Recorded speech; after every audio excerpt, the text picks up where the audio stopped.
Was there a time, like a pivotal moment that you can remember where you realised you were doing what it was you were meant to do? Yeah, it's an interesting one. If you speak to a lot of artists, there's always kind of a bit of self-doubt. Even when you're doing what you're doing, you can't, like, I remember thinking I'm going to be, I couldn't be a composer, because composers were like Beethoven or, you know, Chick Corea, you know, I was like, but I was compelled to write music. So you start writing music, and then I think it's the validation of suddenly someone buying your music, right? So people go out and buy your album. And then also, you know, we've done a few jobs in regards to television sort of stuff and multimedia stuff, and being paid to go and do that. And then suddenly seeing that, you know, the contract comes through, this is how much you're getting paid. Suddenly you're not having to convince someone who speaks to you, what do you do for a living? Oh, I'm a musician. Oh yeah. It's like, no. I am a musician. This is what I get paid for. So it was those moments when something, you know, either the album went out and people were, I like this and whatever, or certainly when we got some jobs where they're paying and you've delivered the music and then it's suddenly there on screen or on the multimedia thing, it's like, wow. I think there's something good about always being humble to, in fact, some of the most amazing musicians, you meet them and you're like, really? You think that? And they're so humble about what they're good at, you know. But maybe that's what you need to keep pushing even when you're doing stuff. But yeah, I often reflect when I go away with some of the musicians, we're somewhere doing something, we're like, we're getting paid to do this. And we're like, well, we're lucky, we've managed to make it work for ourselves, you know, so yeah. People from the outside can sometimes see that. They think, wow, you get to make music all day for a living, that's lovely. Yeah. For me, it always feels like the beginning. Yeah. In a good and bad way. So the good way is the fact that I feel like I'm always learning, and every track I make, I learn something new. That's how I keep it interesting. Yeah. On the other hand, I keep feeling like I haven't arrived at all, and I'm still just trying to break through. Sure. And every year, will I make enough to to get through this year? Yeah. So even when really cool things have happened, like I got to work with some really cool people, even in those moments I never thought, this is it, I've arrived. Yeah. I just thought, I wonder what's sonically interesting here, and I'm not sure it will necessarily lead anywhere else, because it doesn't always lead somewhere else, but it often will. But at the time I wasn't sure if it would. When I first started playing in the pits, you know, playing keyboards in those 3 shows, you know, High Society, Les Miserables, Miss Saigon, it didn't get any better than that. That was great. I thought, oh, this is what I'm meant to be doing. Yeah, this feels right. Yeah. Musical theatre, that's where I wanted to be, and I love musical theatre. And I was working on, you know, the 2 biggest shows in town, you know, Les Miserables when it was, you know, just shortly after it first opened, and Miss Saigon shortly after it first opened. They were huge shows. So I was thinking, yeah, this is it. But then, of course, it was never really enough, because you then want to be the man holding the baton and conducting. So then Sunset Boulevard, my first conduct on Sunset Boulevard. Right, this is it. Because a massive show, and I remember I mentioned David White earlier. I remember his first words to me just before I went into the pit was, just remember, no one's going to die. And that relaxed me. And then I think I did a good job. I certainly hope I did. So that, you know, but once I could relax, having conducted a few Sunset Boulevards, I then started to enjoy that role of conducting as well. So that felt wonderful. And obviously I've taken that through on all the other shows that I've been involved in conducting, like Thoroughly Modern Millie and The Lion King and so on. That feels great. I loved doing that for sure. I think that less kind of that I realised that's what I wanted to do, more kind of feelings of I'm in the right place, I think maybe. I remember playing at a local venue in Gravesend called the Woodland Halls, which when I was a kid was a big deal. It's kind of a big theatre there. And I did a tour with a bunch of friends of mine in a band called the Ugly Boys. And we used to play Zappa-esque music. And I remember doing that gig. It's kind of a local gig. A lot of friends and family there. and I was on stage with some of my best friends at the time as well, playing music I loved that was challenging as well. And I just remember it's kind of a ballad at the end of the night, just sitting back and I was playing, and I thought, this is just brilliant. I'm making music, I'm getting paid for it, I'm with my friends. You know, what else could you ask for, really? That was probably the moment I realised that I was on the right path. And I also, going back to Iggy, and I remember the first gig I did with Iggy being a special one. I think it was in Holland, and we were playing The Passenger, and whenever we play The Passenger, it breaks down to the drums halfway through, and invariably the audience sings, you know, la la la la, etc. And I was just sitting on this, first time I played with Iggy, on this massive stage, I think it's about 60, 70,000 people, just playing this groove, looking at a sea of people, thinking, wow. I mean, I almost got lost in the moment. I had to just still myself and say, no, concentrate on what you're doing, because that was really special as well. That's the first gig, big stage, Iggy, just playing drums by myself, and the whole, 50,000 people singing the song. That's pretty incredible. That's definitely one I'll always remember as well. When we did the gigs in 2015, we played King's Place, and the shows sold out. Leading up to that point had been extremely stressful, particularly in my personal life. And when we did those shows, it was a realisation at that point in time that of how powerful it all was. But these things come.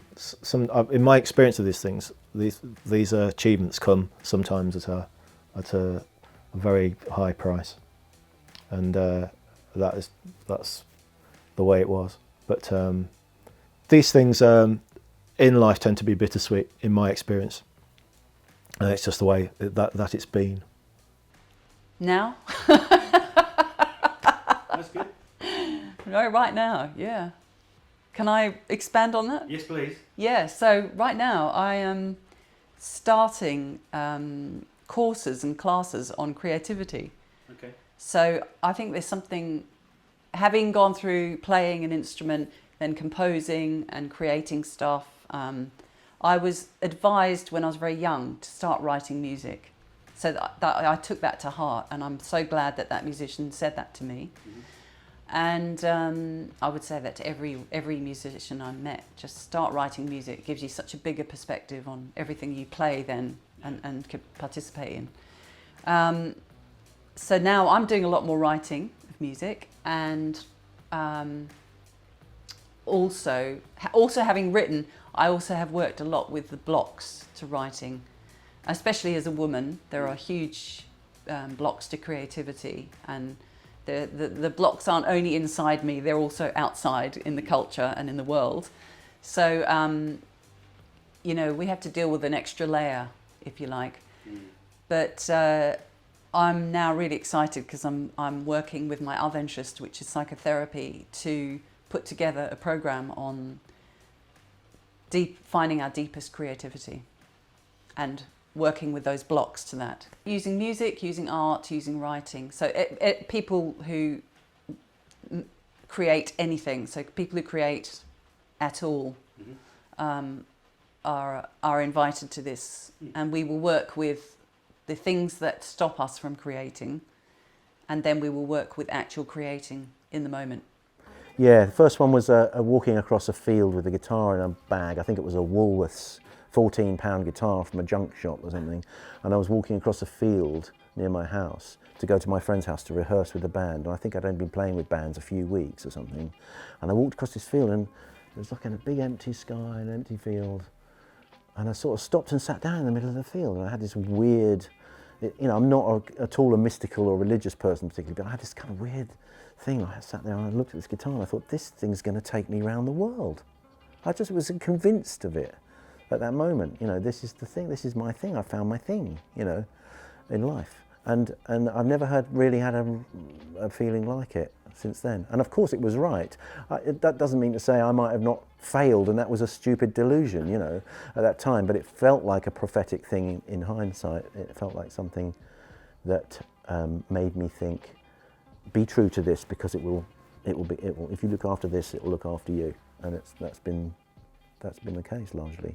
As I mentioned, we didn't play live for many, many years, and I think the thing for me, I've been working with my current band for a few years before we decided to get the band out and playing some shows. And I think I remember at before the first show that we played in London in 2015, the venue is saying, you know, they're really very lively out there. They're really very excitable. And you know, as we walked out, we could feel the warmth from the room, the people in the room to the band, and we were kind of slightly rocked in a very great way, in a very positive way, because there was a warmth there that we kind of you know, it was like being enveloped in this sort of cosy thing, and we could just get on with doing our jobs. So that was lovely. And there was again, I keep coming back to the songwriting thing, but when you see a song that you've written connecting with people, and you're actually in the room when it's connecting, then it's a moment when you think, yeah, I'm kind of, this is always what I wanted to do, and this is heaven, really. And so there was a moment. There's a song I've got called East Coast Racer where you know, builds up to a sort of a crescendo, and you know, I'm quite busy during that crescendo. I'm playing bass pedals and bass, but you know, I would take a little crafty peek out into the room, and you could see that it was connecting with people. You know, that there was it was a moment where people were almost being lifted to their feet or emotionally engaging. And you know, from a songwriting point of view, you get lots of emails from people or tweets or really kind comments from people, but when you can actually physically see that something that you're performing as a band and you've written as a band is having that connection with people, then you then think, yeah, okay, this is where I want to be in life. But now, where I'm, you know, composing songs, Disney-style songs, you know, for Disney-style musicals in the form of pantomimes. Mm-hmm. When you write a song and it suddenly just comes to you, just flows. One particular song that I wrote for Cinderella at the London Palladium last year was a ballad called What Are the Chances? I don't get a chance to write many ballads because I think in pantomime they don't really like ballads unless they have to have ballads, because the kids will all go to the toilet. You know, I'm going to go to the loo now, because they're not interested. There's nothing wow factor about a ballad. You know, they like fast music and exciting rock and roll guitars, you know, and big drums like what you play. And so ballads don't tend to feature, but of course in Cinderella there's got to be a ballroom scene. The prince will be dancing with Princess Starlight, who of course is Cinderella, dressed up by the fairy godmother. So I was told that, you know, can you write as a duet, a love duet for the ballroom? And that particular song, I wrote the whole song in an hour, which was like, and I thought, well, I'll probably go back to it the following morning, and it's probably, it's terrible.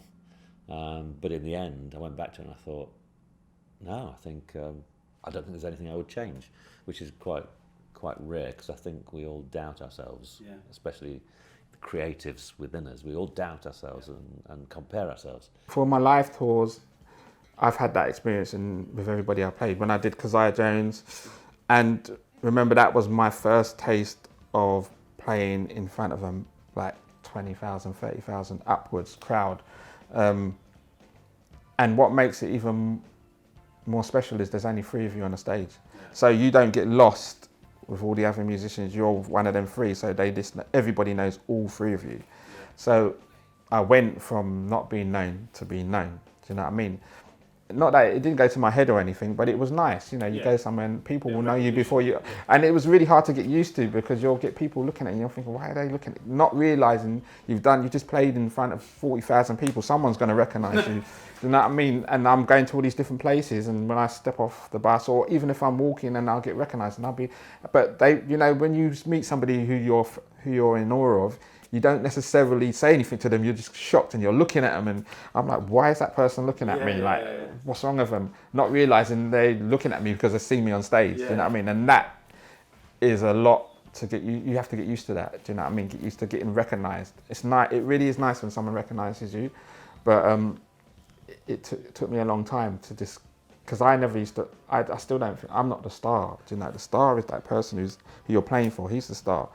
But you become popular when you're in these bands. When I was a Plan B's band, I was popular in streets. the Streets was really special for me as well, because I remember watching him on MTV when he bought Don't Mug Yourself, and I was like, oh, that band's so... I didn't even know I didn't know the name of it, I didn't know anything. I just watched it in the middle of this, almost in the middle of the song, thinking, this music is so cool, I wish I was in this band. And I left it there. Then I did Plan B. Next thing, I'm playing with the Streets. And that, when I was actually playing with him, that's when I was on stage thinking, oh my gosh. Not because of necessarily the big crowds, it was just because I was playing with somebody that I admired, do you know what I mean? And it was just like, you get goosebumps. I get goosebumps about talking about it now. I literally got goosebumps when I did the first gig with him, was Wireless. And I was playing with him and just like looking around and all the people, and everybody on that show was so cool as well.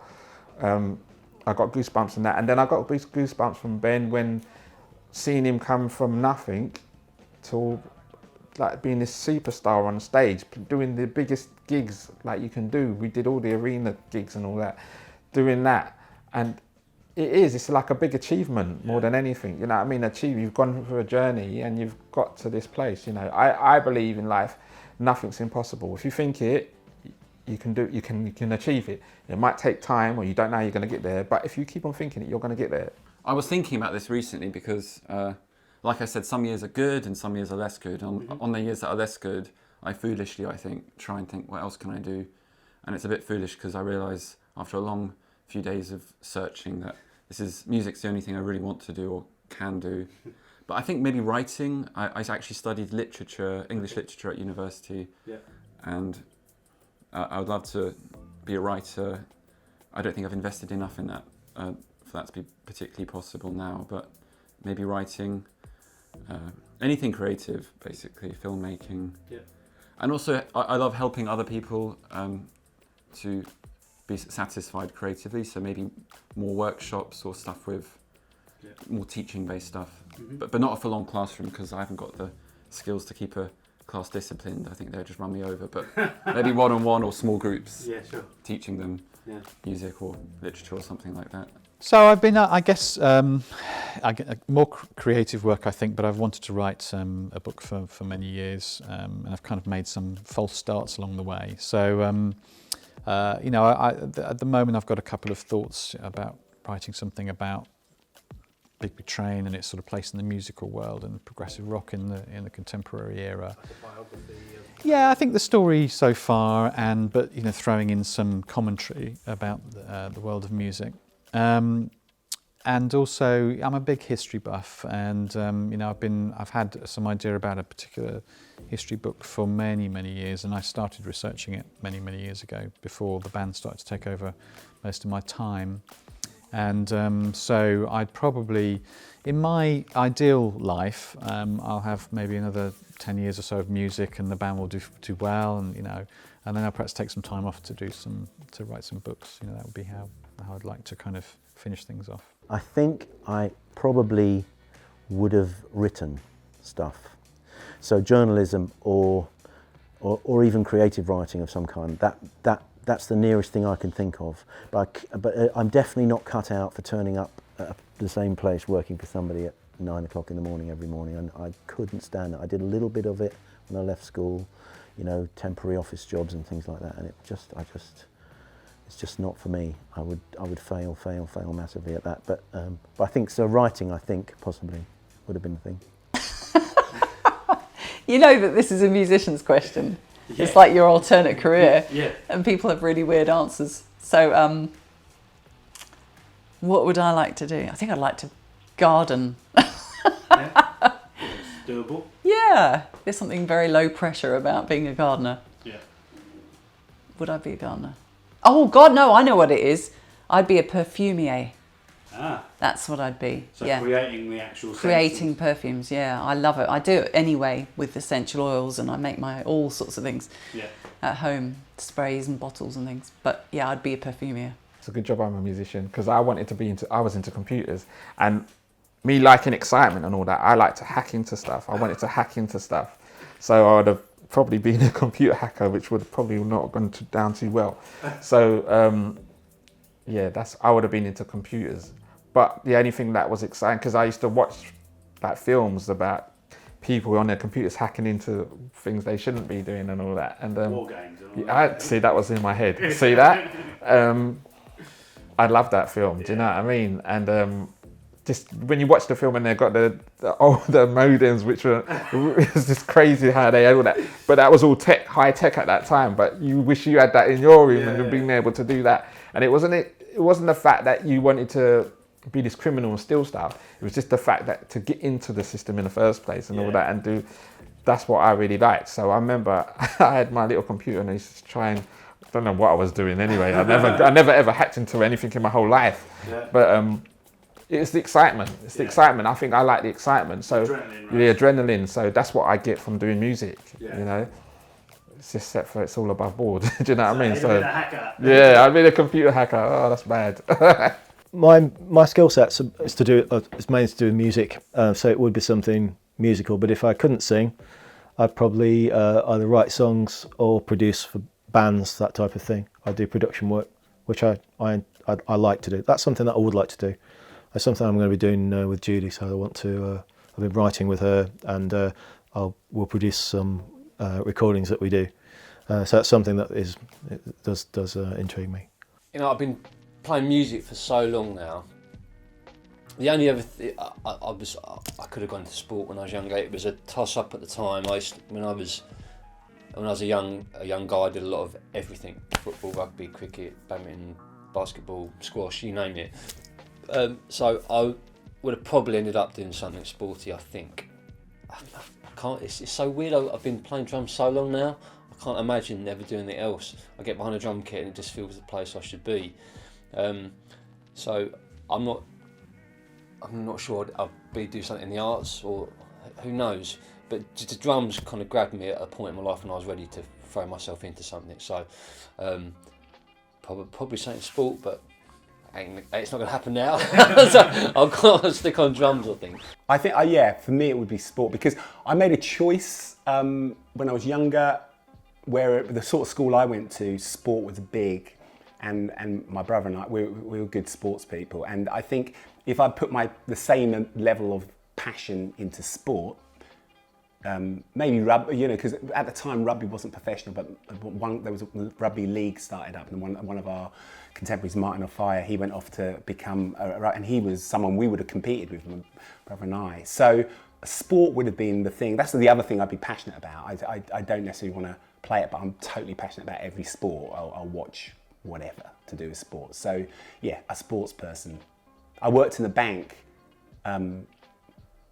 for 11 months, okay, and only because I came back from Europe and I had nothing to do, and my mum put me, mum says, I've got you an interview at the bank. I'm like, what? And I went and I got it, but it was a good experience because I realised I couldn't do a 9 to 5. I'm not having to get people to do a 9 to 5, but I really couldn't do it. My personality wasn't that, and it made me really focus in on my music and take the risks to do what I've got to do.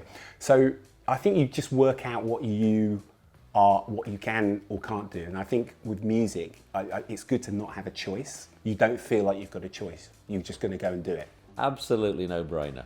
Yeah. There's no chance I'll do it because I'm not good enough. But I would be Roger Federer. Oh, really? Okay. 100%. 100%. No, he is the person on earth that I would most like to meet. Forget music. I'm just a mad tennis nut. Now's your opportunity. Look into that lens there and put so your Roger, out to Roger. Roger, I will come and I will teach your children how to write, compose, just for one rally. I just love it. I'm trying to keep myself fit with it. I'm a fighter. I never give in. I've got passion. But I've never had a tennis lesson in my life. It's a natural technique. So I have two natural abilities, and one is playing tennis, and one is music. And I always thought that if I had had proper tennis lessons from 5 or 6 years old, and really pushed, I wonder whether I would have been able to have made any kind of a career. Whether I would have been able to have been an Andy Murray. It's probably very unlikely because there's so many factors. But I just don't know. I just love tennis, and despite not playing for months, I can pick up a racket and still surprise myself. Can't get around the court until I've got fit again. But Yeah, Roger Federer. Move over a little bit, just a little space for me. I can get it just inside the baseline on centre court.